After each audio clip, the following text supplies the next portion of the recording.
Hey, what's going on YouTube land? This is your boy TJ and welcome to my YouTube channel, Wrestling Nostalgia, where I give my reviews on the WWE PLE events and shows. And today we are going to be reviewing, and I know I'm late, on the PLE event that just passed, which is the Elimination Chamber. But hey, I'm here. Sorry, just got kind of caught up with other things, but here we go. We're going to get right into it. It is the Women's Elimination Chamber match. Wow, like this is probably one of the better Elimination Women's Chamber matches.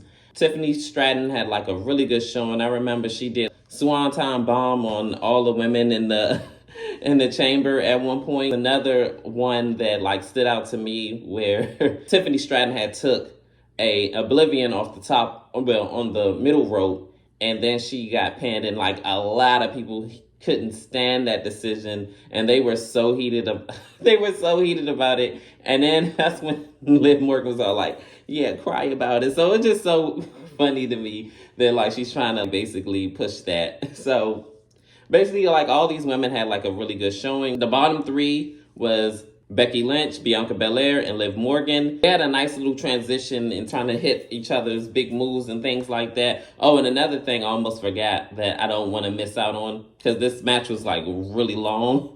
But at one point in the match where Naomi had hit top of the chamber neck breaker, and then like she, I guess, was hurt like after that. So then she wound up getting rolled up and pinned by Tiffany Stratton. It was just so crazy. And Tiffany was like, sorry. And then she waved at her goodbye, and Naomi was heated. Like, she was so heated. It was another elimination that I seen stood out to me as well, as when Raquel took a KOD. And it looked kind of weird because she kind of got stuck, and then she like had a pusher. So I don't know if it was the error on Raquel's end, where she was supposed to like push her weight forward, actually make the move flop down. But it just didn't work out in her favor. So then when it was down to the bottom three, they were all trying to hit big moves and everything like that.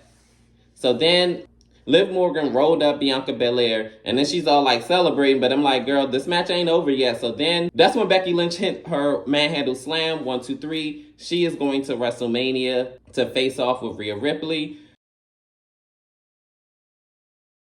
The stare off from but better half for 2 years, and this is going to be the first time since 2019 they went 101. A little bit of the lead up before Survivor Series 2019. So we're going to see how everything plays out in the storyline between these two, and we're going to go ahead to the next match. The next match was the Undisputed Tag Team Championships. This match was really, really good, actually. It was kind of a sleeper almost, because I didn't expect it to be this good. It was a very back and forth standard tag team match. They had a really great showing, like a really, really great showing, but unfortunately they did not come out with the win. Damian Priest and Finn Balor retained their tag team championships. Damian Priest ends up almost getting a double Tyler driver on the second rope, but Finn Balor helped him, stay on the rope, so he hit a double choke slam. When, Finn Balor tags in Damian Priest, then that's when he gets on the top rope and he hits his coup de grace. I don't know how to pronounce that, to be honest. 1, 2, 3, still your reigning tag team champions.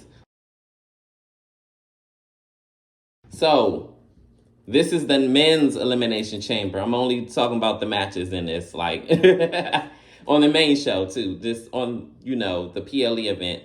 This men's Elimination Chamber match was wild. Like, I'm not gonna lie, I'm gonna say my opinion like later on to like the rated and everything. This match was really good overall. I remember it was one spot that Randy Orton, it looks like he blew his back out. I hope to goodness sake I hope he did not injure himself, because I don't know if he was selling or not or anything like that and playing on his back injury that he previously had 2 years ago. He had to get sidelined for a long time. He is a certified Hall of Famer. He is definitely cut above the rest, wrestler, all that other good stuff. So I would hate to see someone that is as promising to the WWE universe as him be gone for good, and then not even have it, on his own terms. And he said he wants to do 10 more years. At least that's what he said in Survivor Series when he went like this. That's what I read from that. The bottom three, I remember the couple of things that stood out to me is when Logan Paul got a spear through that chamber pod. Oh my goodness, it looked wild. And then I'm not gonna lie, I'm kind of upset that Bobby Lashley was eliminated first. Oh my goodness, I am so mad about that. When it was the bottom three, Drew McIntyre, Randy Orton, and Logan Paul, it was so wild. Like, I thought Logan was probably already gonna get eliminated at least like what, second or whatever. I didn't think he was gonna be bottom three. It came to be. So and he had got the brass nuts. Of course, he does that when KO's not in the ring anymore. So then he all like, yeah, yeah, yeah, yeah. And I'm all like, oh my goodness, this psychopath. Can you like hurry up and do whatever it is you're gonna do? So Randy Orton hits that RKO. 1, 2, 3. He is eliminated. So Drew McIntyre and Randy Orton are the finalists. They go at it for a long time. Randy Orton ends up hitting his RKO. He gets up, and then all of a sudden he gets snuck by Logan Paul, and bam, get hit by the brass knucks. Drew McIntyre covers him. 1, 2, 3. He is the new number one contender for Seth Rollins' World Heavyweight Championship belt. So we're going to see how everything pans out with those two. He is the finalist. I already called it. And I also already called on my predictions video that they were going to do the Women's Elimination Chamber match first. I don't know why. I just had a feeling that they were going to make that match first. And now we are going to go into the Women's World Championship. This match was actually really good, to be honest. It just didn't feel like it was supposed to be the main event. Even with it being in Rhea Ripley's home country, home state, it just didn't. I don't know what it was. Like, it had a big fight feel because Nia Jax and Rhea Ripley for the World Women's Championship. But it just felt, I don't know what it was. It just didn't feel like it was supposed to happen there. It was supposed to be the main event on Raw or something. I don't know what it was. Like that. Like I said, both women brought it. They had an electrifying match. Yes, pun intended, The Rock.